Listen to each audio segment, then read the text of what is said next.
जैमे मिलिया रोड मलिर 15 की ये खूबसूरत तस्वीर है जहाँ पानी का निजाम दरम भरम है, वो चाहे एवरेज का हो, जबकि यहाँ से गुजरने वालों को बेहतर सफरी सहूलियात की फराहमी की जो दावे किए जाते हैं उसको भी आप आराम से देख सकते हैं। ये रात की वीडियो जरूर है, लेकिन यहाँ पर सेवरेज का पानी हो या फिर उसके साथ साथ खुदी हुई सड़कें यकीनी तौर पर ट्रैफिक के लिए इंतहाई खतरनाक है, खुसूसन मोटरसाइकिल सवारों के लिए तो इंतहाई खतरनाक है। अनम मोड़ रोड पर जामे मिलिया रोड मलिर 15 के पास आप देख सकते हैं, यहाँ पर एक अहम शख्सियत भी रहती है, उनका रुकन कौमी असम्बली भी है, जबकि वाटर बोर्ड के एक्सियन भी यही क़यामत आम करते हैं, जबकि साबिक यूसी नाजिम भी इधर ही इलाके में रहते हैं। लेकिन कोई बात नहीं, मसला ये है कि लोगों को किस तरह सहूलत फराहम करनी चाहिए ये देखना चाहिए, क्योंकि जामे मिलिया रोड मलिर 15 अनम मोड़ के पास की सूरत हाल हमने आपको दिखा दी।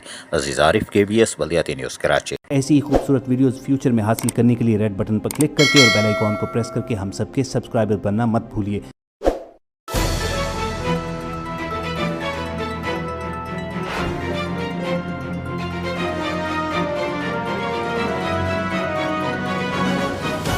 KBS बल्दियाती न्यूज़।